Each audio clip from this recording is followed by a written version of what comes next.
Hello guys, my name is Sia and welcome to my YouTube channel. Welcome to my personal space where I sit and I talk about stuff that I think, and let's see where it goes. So today I want to talk about something called the halo effect. What is it and how does it affect criminal offenders? So back in the 1920s, there was a psychologist called Dr. Edward L. Thorndike. So he studied the phenomenon called the halo effect. So a backstory of what the halo effect is. It is actually a cognitive bias that makes people make snap judgments to people according to unrelated matters. So you'd make a judgment of someone based on something that is completely unrelated to what you are judging. For instance, you judge how intelligent a person is based on how they speak or how they look or their complexion. Some of the factors that attribute to this cognitive bias is looks, weight, even hair color, complexion, accent. So things like that can make you judge a person according to those things that don't necessarily have any relation to what you are actually judging them on. So you'd have the tendency of assigning positive qualities to certain people based on completely unrelated matters. So how does this cognitive bias affect criminals? So recently I was watching something on Netflix called 100 Human Beings, and they made a study exactly on criminals. So obviously these were paid actors, but they took conventionally attractive people and paired them up with people that were less attractive according to societal standards. So they took 50 people to judge the conventionally unattractive people, and they took the other 50 to judge conventionally attractive people. The crimes were exactly the same. Both of these people were given the exact same crimes and they had the same genders. The only difference according the only difference that was there was their looks. And in all, not even one, but all of the cases, the people that were more conventionally attractive got lesser sentence. There were even parts where the people that were judging them were even making excuses for them. Maybe they made a mistake, maybe it's something driven them to do this crime, whereas the people that were less conventionally attractive got more sentences and there were no excuses made for them. So I really thought about this when I saw the Dr. Nandipha Magudumana, and I've always seen her face because I was following her on Instagram. But most of the time when she was going to court, she was always covering her face.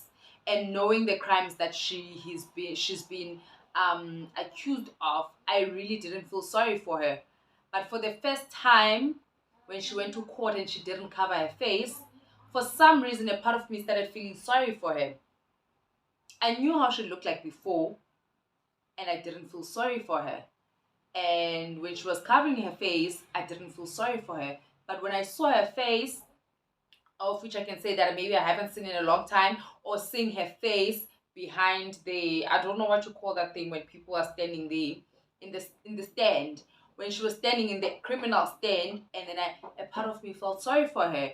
And then I had to remind myself and call myself into order, like, no, she's actually a criminal who's being accused of really bad crimes. And then I remember that it's actually something called the halo effect. And I think we've seen this in South Africa last year. I think it was last year when Rosemary Ndlovu was in court.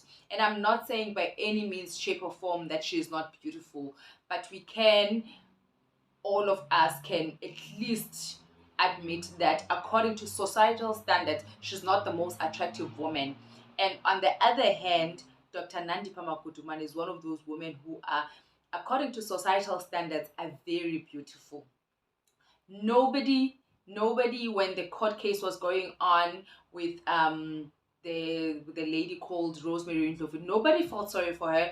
Nobody even thought of making excuses for her. But we've seen recently with the doctor, there were even talks about maybe she was also a victim of this guy. And I can't help to wonder, Is it because she's beautiful?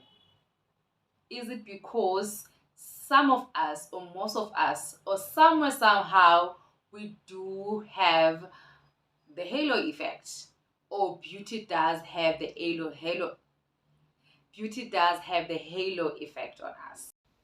Editing Sia from the future. So I stopped filming because I had load shedding. It really looked horrible.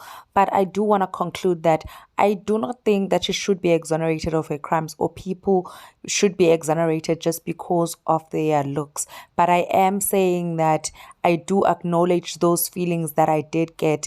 And it's something that a lot of us do feel, and most of the time we're not even aware. I was lucky enough to be self-aware and call myself into order, but this is I can't also help to wonder how many times have I judged people just purely because of their looks or how they sounded. And it really thinks makes you think about life, and how sometimes people talk about the privileges of beauty, and we never really take them seriously. But it is things like these that people can get away with things just because of the way they look. And I'm not saying again that she's gonna get away with it because of the way they look. I'm just talking now generally about things that do happen in life.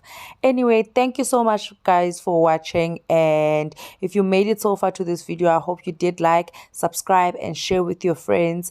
I'd really love to grow a community where we are able to talk, teach each other, and correct each other here and there, and we grow a beautiful, loving family. Thank you so much for being here. Love you. Bye.